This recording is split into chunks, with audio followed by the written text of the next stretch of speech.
Siapakah Yesus itu? Yesus adalah Tuhan dan Raja.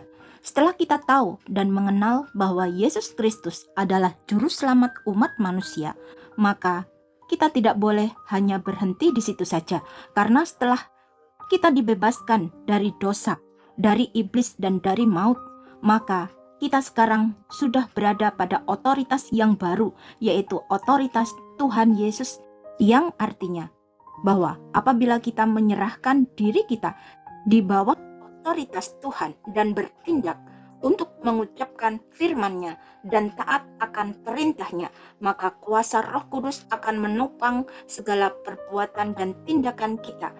Dan ketika kita berdoa di dalam nama Tuhan Yesus untuk mengusir roh kelemahan dan roh sakit penyakit, maka kuasa Roh Kudus akan bertindak menggantikan kita sehingga kesembuhan terjadi.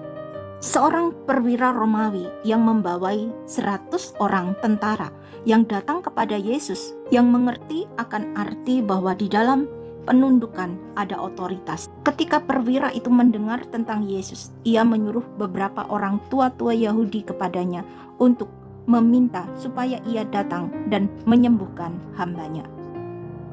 Lalu Yesus pergi bersama-sama dengan mereka.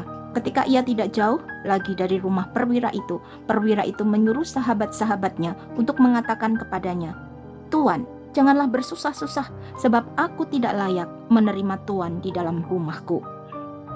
Sebab itu, aku juga menganggap diriku tidak layak untuk datang kepadamu, tetapi katakan saja sepatah kata, maka hambaku itu akan sembuh. Sebab aku sendiri seorang bawahan, dan di bawahku ada pula prajurit.